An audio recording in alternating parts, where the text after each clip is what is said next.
Hello students, very good morning to all of you. Gurugram degree college के इस YouTube channel पर आपका हार्दिक स्वागत है। मैं धीरज गुरुग्राम लेक्चर EF आज बिजनेस इकोनॉमिक्स के अंदर सेकंड जो हमारी बुक है इंटरनेशनल फाइनेंस, उसको स्टार्ट किया जाएगा, जिसके अंदर हम डिस्कस करेंगे इंटरनेशनल फाइनेंस को।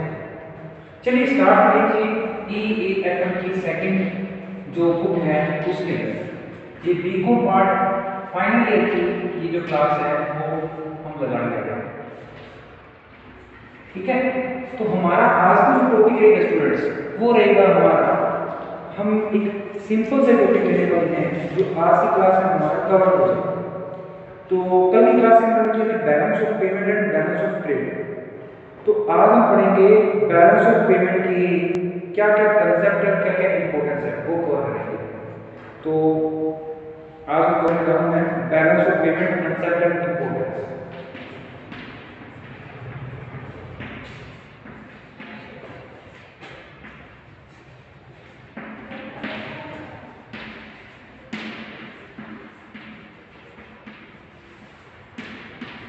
हिंदी में से क्या आता है?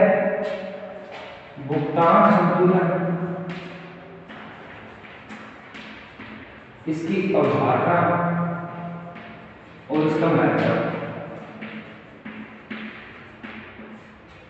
ये दो टॉपिक आज की क्लास में हम डिस्कस करेंगे। सबसे पहले हम पढ़ेंगे भुगतान संतुलन क्या है और इसकी अवधारणा क्या है। फिर हम पढ़ेंगे इसके महत्व, क्या क्या इसके महत्व है, वो हम इसकी क्लास के अंदर डिस्कशन बात करते हैं। Balance of payment, balance of payment की अगर हम बात करें तो बैलेंस ऑफ पेमेंट को वोल्टर क्रॉस ने डिफाइन किया है। किसने? वोल्टर क्रॉस ने। अब वोल्टर क्रॉस नाम की जो अर्थशास्त्री थे, ये भुगतान संतुलन को कैसे बताते थे? ये क्या कहते हैं, किसी देश के निवासियों और शेष विश्व के निवासियों के बीच एक निश्चित समाधि में आर्थिक व्यवहारों को एक व्यवस्थित उल्लेख करने में उसे बोलते हैं बैलेंस पेमेंट। ये क्या कहते हैं, एक देश के निवासियों, सपोज भारत के निवासियों तथा अन्य देश के निवासियों के बीच, यानी विदेशी लोगों के बीच एक निश्चित अवधि में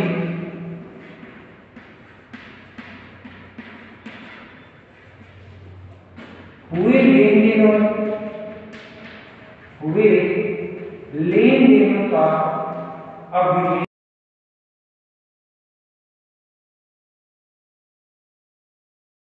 वापस सुना स्टूडेंट्स, क्या रहा है, वोल्टर क्रॉस के अनुसार एक देश के निवासियों तथा अन्य देश के निवासियों के बीच एक निश्चित अवधि में हुए लेन देनों का एक अभिलेख है।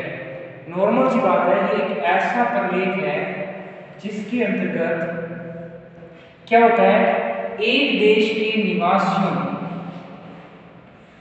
तथा अन्य देश के निवासियों के बीच एक निश्चित अवधि में, सपोज 1 अप्रैल से 31 मार्च के बीच में जो भी लेन देन हुए, अगर हम उसको किसी एक प्रलेख में रिकॉर्ड कर रहे हैं तो उस प्रलेख को क्या बोला जाएगा, बैलेंस ऑफ पेमेंट बोला जाएगा। यहाँ तक चीजें समझ में आ रही होगी स्टूडेंट्स।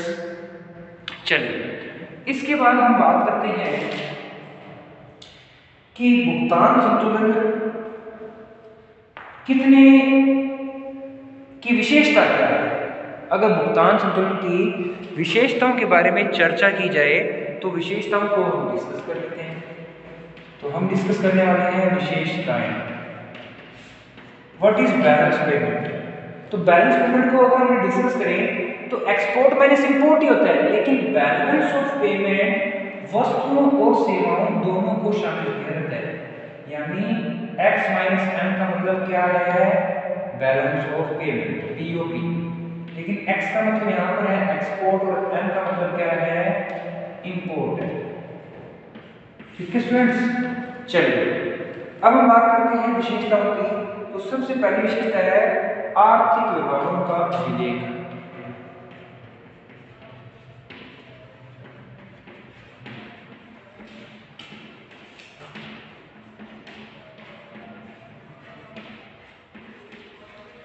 आर्थिक व्यवहारों का अभिलेख। अब आर्थिक व्यवहारों के अभिलेख की अगर बात करें स्टूडेंट्स, तो इसमें सिर्फ और सिर्फ धन से जुड़े हुए समायोजन इसमें आते हैं, अर्थात अनार्थिक क्रियाएं इसमें शामिल नहीं होती है। ठीक है स्टूडेंट्स, अब अगर हम इसके नेक्स्ट कंपोनेंट की बात करें तो एक विवरण स्वरूप है, एक विवरण स्वरूप है। तो कहीं ना कहीं एक विवरण के रूप में ये हमें डाटा प्रदान करता है। मैंने आपको बताया था एक्सपोर्ट में से इंपोर्ट लेस करने के बाद नेट एक्सपोर्ट निकाला जाता है, कुल निर्यात निकाला जाता है। ये निर्यात है, एन हो गया आयात, और फाइनली हमारे से निकलता है शुद्ध निर्यात। इसकी गणना एक विवरण के रूप में ही की जाती है। अब अगर हम आगे बात करेंगे चर्चा के रूप में, तो ये प्राप्ति और भुगतानों का संबंध आता है। थर्ड पॉइंट की बात करूं तो ये प्राप्तियों तथा भुगतानों को बताता है कि प्राप्त कितने में और भुगतान कितने में। दोनों की चर्चा कौन करता है? ये हमारा भुगतान संतुलन करता है। इसके अलावा हम बात करें तो ये एक निश्चित अवधि के लिए बनाया जाता है, एक निश्चित अवधि के लिए बनाया जाता है। एक निश्चित अवधि के लिए बनाया जाता है मतलब चाहे वो अवधि 1 साल की हो, ठीक है, चाहे आप 6 महीने की हो, दोनों ये 1 साल की बनाई जाती है, जो वर्ष के लिए करता है। तो अर्थ अच्छे से समझ सकते हैं। तथा होती है यानी वो वस्तुएं जो दिखाई देती है तथा वो वस्तुएं जो दिखाई नहीं देती। मतलब अगर बात करूं तो इसमें वस्तु और सेवा दोनों को शामिल किया जाता है। दृश्य बोलते हैं वस्तु, अदृश्य बोलते हैं सेवा, तो दोनों को सम्मिलित किया जाता है। यहां तक आपको चीजें क्लियर होगी स्टूडेंट्स। इसके बाद अगर बात करूं तो यहाँ पर निवासियों का ही आय आती है, गैर निवासियों की आय शामिल नहीं होती। निवासियों द्वारा किया गया आय और व्यय सम्मिलित होता है। जो भारत के रहने वाले हैं उनकी इनकम्स को ही ये कवर करता है।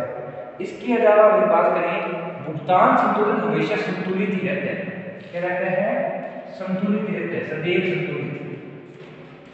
ठीक है स्टूडेंट्स, हमेशा ही संतुलन की स्थिति में रहेगा। अगर निर्यात ज्यादा होते हैं और आयात कम होते हैं तो निर्यात ज्यादा होने की वजह से यह संतुलन की स्थिति में रहता है। तो यहां तक आपको चीजें पता तो लग गई। अगर मैं इसको नॉर्मल एक इक्वेशन के थ्रू उसको बताना चाहूँ तो नॉर्मल इक्वेशन के थ्रू कैसे बताऊंगा? देखना भी, balance of payment is equal to receipt minus payment. जितनी रिसीप्ट की है उसमें आप भुगतान हटा दो, प्राप्तियों में से भुगतान, बैलेंस ऑफ पेमेंट आता है। अगर रिसीप्ट ज्यादा है पेमेंट कम है तो ये पॉजिटिव रहेगा, अगर रिसीप्ट ज्यादा है तो ये नेगेटिव रहेगा। यहाँ तक चीजें क्लियर है को? चलिए अब हम बात करते हैं भुगतान संतुलन के अंदर दोनों ही इसको ढांचे के रूप में कैसे बताएंगे। हम कैसे बताएंगे कि ये ढांचे के रूप में विस्तृत होता है। तो अभी हम ढांचे के रूप में इसको विस्तृत करेंगे, कैसे करना है वो बता देते हैं आपको। अब हम डिस्कस करने जा रहे हैं कि बेसिकली भुगतान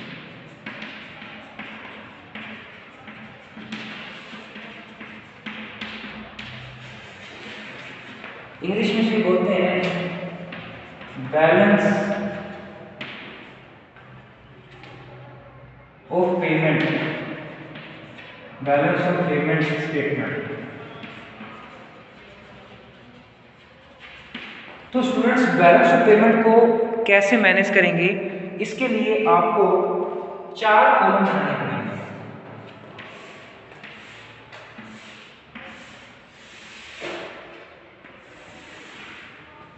तो 2 कॉलम इसमें होंगे विवरण के, जिसको बोलते हैं पर्टिकुलर के, 2 कॉलम होते हैं इसमें अमाउंट के।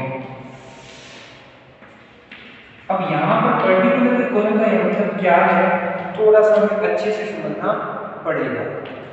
हमने जितने निर्यात किए हैं उसका पैसा यहाँ आएगा, विदेशों से प्राप्तियां यहाँ आएगी, विदेशों से प्राप्तियां। अब वो किसी भी रूप में की है, पैसा आया है वो यहाँ दिखाना है आपको, जिस भी रूप में आया, चाहे वो वस्तुओं से आया है चाहे वो सेवाओं से आया है, पैसा आया है वो यहाँ दिखाओगे। अगर पैसा जा रहा है, विदेशों को निर्यात किया है, विदेशों को भुगतान किया है, तो वो आप यहाँ दिखाओगे, वो टोटल निकाल। अब नॉर्मल सी बात है कि हम विदेशों को कुछ वस्तुएं खरीदते भी हैं, कुछ बेचते भी हैं। अगर खरीद रहे हैं तो भुगतान करेंगे, वो यहाँ आएगा, बेच रहे हैं तो पैसा आएगा, वो यहाँ आएगा। अगर प्राप्तियां ज्यादा आ रही हैं तो यहाँ पर पॉजिटिव बैलेंस आएगा, अगर भुगतान कर रहे हैं तो यहाँ पर नेगेटिव बैलेंस आएगा, मतलब हमारा घाटा होगा अगर हमारा भुगतान ज्यादा है और प्राप्तियां कम है, और प्राप्तियां ज्यादा है भुगतान कम है तो फिर यहाँ होगा नफा। बात समझ में आ रही है? ये बैलेंसिंग फिगर है। बैलेंसिंग फिगर का मतलब जो बचा है वो चीज़ यहाँ पर कंप्यूट हो जाएगी। यहाँ तक चीज़ें आपको क्लियर हो रही होगी स्टूडेंट्स। तो इस तरीके से हम इसको कवर अप कर सकते हैं, ठीक है।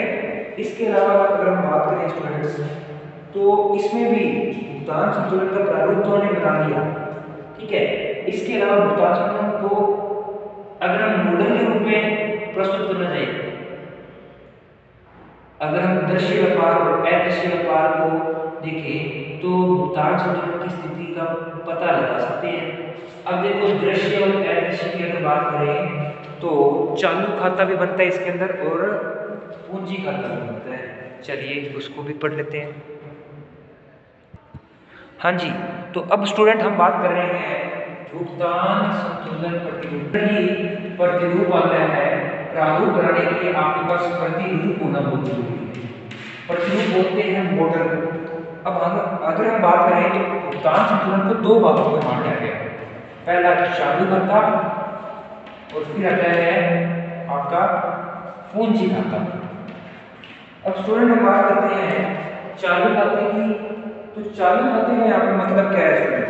तो चालू खाते में दृश्य और अदृश्य दोनों आती है चीजें, दृश्य और अदृश्य। दृश्य भी आ रही है इसमें, अदृश्य भी आ रही है। तो चालू खाते में एक ही वर्ष की दृश्य यानी वस्तुएं और सेवाएं सम्मिलित होती है, जबकि पूंजी खाते में वस्तुओं को शामिल नहीं किया जाता है। अब दृश्य के अंदर हम बात करें तो यहाँ पर आयात भी आएगा और निर्यात भी आएगा, ठीक है। और अगर अदृश्य की बात करें तो यहाँ पर आयात और निर्यात भी दोनों आएंगे, ठीक है स्टूडेंट्स। देखो चालू खाते के अंदर आपकी दो चीजें आएंगी, दृश्य आयात और निर्यात, ठीक है, और अदृश्य आयात और निर्यात। देखो दृश्य का मतलब है वस्तुएं और अदृश्य का मतलब है जो दिखाई नहीं देती सेवाएं। जैसे ये वस्तु चौक है, ये दिख रहा है, ये दृश्य है। वो जो दिख नहीं रहा वो अदृश्य। जैसे सेवाएं, मैं आपको सेवा दे रहा हूँ, ये भी अदृश्य है। तो ऐसी चीजें जैसे यहाँ से कोई डॉक्टर की सेवा ली है अन्य देशों में, तो वो और वहां से भी डॉक्टर की सेवा ली है, वो दोनों ही इसके अंदर कवर होगी। तो चालू खाते के अंतर्गत एक निश्चित अवधि की वस्तुओं और सेवाओं के प्रवाह को शामिल किया जाता है। अब देखो अदृश्य के अंदर एग्जाम्पल आते हैं आपकी यात्रा, परिवहन, ये सारी बैंकिंग, ये सब। देखिए इसमें आएगी वस्तु। यहाँ तक चीजें क्लियर होगी। अगर हमने कोई वस्तु ली है, कोई पैसा लिया है तो प्राप्ति हो जाएगा, और अगर हमने पेमेंट दी है तो भुगतान में। ये नॉर्मल सी बात है। अगर आयात किया है तो यहाँ आएगा आयात, और अगर भुगतान निर्यात किया है तो निर्यात यहाँ आएगा, निर्यात राशि, आयात राशि, ठीक है। इसके अलावा पूंजी खाता है। पूंजी खाते के अंदर मुख्य रूप से 5 चीजें आती है, पूंजी निवेश, ये सब आते हैं। तो आप मुख्य रूप से ये जानिए पूंजी निवेश के अंदर पूंजी से संबंधित निवेश आते हैं, जो दीर्घकालीन अवधि के होते हैं। अगर निर्यात के बारे में आयात होती तो आयात होती है, और बाद में इनका योग कर दिया जाता है।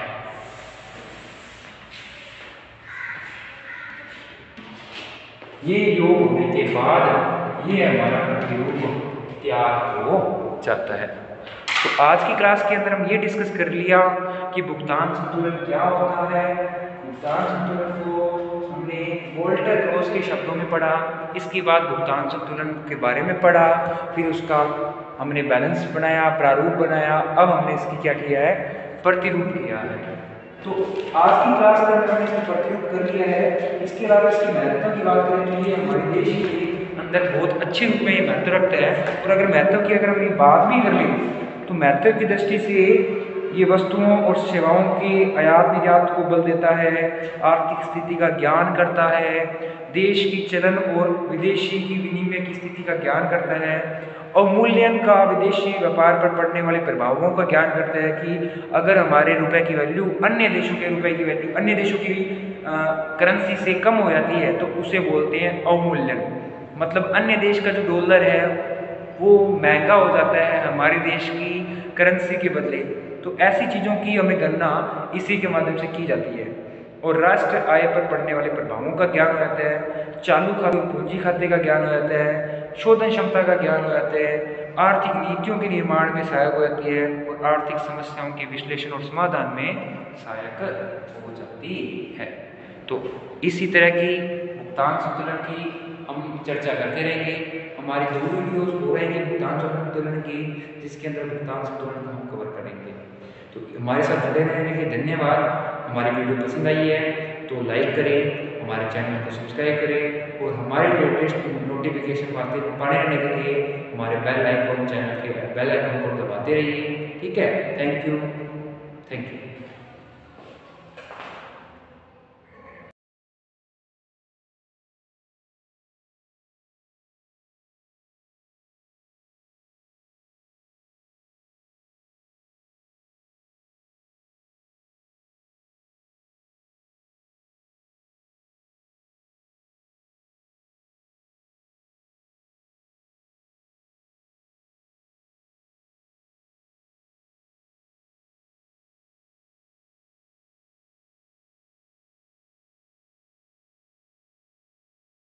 तक चीज़ें आपको क्लियर हो रही होगी स्टूडेंट्स। तो इस तरीके से हम इसको कवर अप कर सकते हैं। ठीक है, इसके अलावा अगर हम बात करें स्टूडेंट्स तो इसमें भी भुगतान संतुलन का प्रारूप तो हमने बता दिया। ठीक है, इसके अलावा भुगतान संतुलन को अगर हम मॉडल के रूप में प्रस्तुत करना चाहिए, अगर हम दृश्य व्यापार और अदृश्य व्यापार को देखें तो भुगतान संतुलन की स्थिति का पता लगा सकते हैं। अब देखो दृश्य और अदृश्य की अगर बात करें तो चालू खाता भी बनता है इसके अंदर और पूंजी खाता भी बनता है। चलिए उसको भी पढ़ लेते हैं। हाँ जी, तो अब स्टूडेंट हम बात कर रहे हैं भुगतान संतुलन प्रतिरूप आता है। प्रारूप बनाने के लिए आपके पास प्रतिरूप होना बहुत जरूरी है। प्रतिरूप बोलते हैं मॉडल। अब अगर हम बात करें तो भुगतान संतुलन को 2 भागों में बांटा गया है। पहला चालू खाता और फिर आता है आपका पूंजी खाता। अब स्टूडेंट हम बात करते हैं चालू खाते की। तो चालू खाते में यहाँ पर मतलब क्या है स्टूडेंट? तो चालू खाते में दृश्य और अदृश्य दोनों आती है चीजें, दृश्य और अदृश्य। दृश्य भी आ रही है इसमें, अदृश्य भी आ रही है। तो चालू खाते में एक ही वर्ष की दृश्य यानी वस्तुएं और सेवाएं सम्मिलित होती है, जबकि पूंजी खाते में वस्तुओं को शामिल नहीं किया जाता है। अब दृश्य के अंदर हम बात करें तो यहाँ पर आयात भी आएगा और निर्यात भी आएगा। ठीक है, और अगर अदृश्य की बात करें तो यहाँ पर आयात और निर्यात भी दोनों आएंगे। ठीक है स्टूडेंट्स, देखो चालू खाते के अंदर आपकी 2 चीजें रहेंगी, दृश्य आयात और निर्यात। ठीक है, और अदृश्य आयात और निर्यात। देखो दृश्य का मतलब है वस्तुएं और अदृश्य का मतलब है जो दिखाई नहीं देती सेवाएं। जैसे ये वस्तु चौक है, ये दिख रहा है, ये दृश्य, वो जो दिख नहीं रहा वो अदृश्य। जैसे सेवाएं, मैं आपको सेवा दे रहा हूँ, ये भी अदृश्य है। तो ऐसी चीजें जैसे यहाँ से कोई डॉक्टर की सेवा दी है अन्य देशों में तो वो और वहां से विलोपन से वाली है, वो दोनों ही इसके अंदर कवर होगी। तो चालू खाते के अंतर्गत एक निश्चित अवधि की वस्तुओं और सेवाओं के प्रवाह को शामिल किया जाता है। अब देखो अर्धदृष्टि के अंदर एग्जाम्पल आते हैं आपके यात्रा, परिवहन, ये सारी बैंकिंग, ये सब। लेकिन इसमें आएगी वस्तु। यहाँ तक चीजें क्लियर होती होगी। अगर हमने कोई वस्तु ली है, कोई पैसा लिया है तो प्राप्ति हो जाएगा, और अगर हमने पेमेंट दी है तो भुगतान में ये दोनों सी बात है। अगर आयात किया है तो यहाँ आएगा आयात, और अगर भुगतान निर्यात किया है तो निर्यात यहाँ आएगा, निर्यात राशि, आयात राशि। ठीक है। इसके अलावा पूंजी खाता है। पूंजी खाते के अंदर मुख्य रूप से 5 चीजें आती है, पूंजी निवेश, ये सब आते हैं। तो आप मुख्य रूप से ये जानिए, पूंजी निवेश के अंदर पूंजी से संबंधित निवेश आते हैं, जो दीर्घकालीन अवधि के होते हैं। अगर निर्यात के दौर में आयात होती तो आयात होती है, और बाद में इनका योग कर दिया जाता है।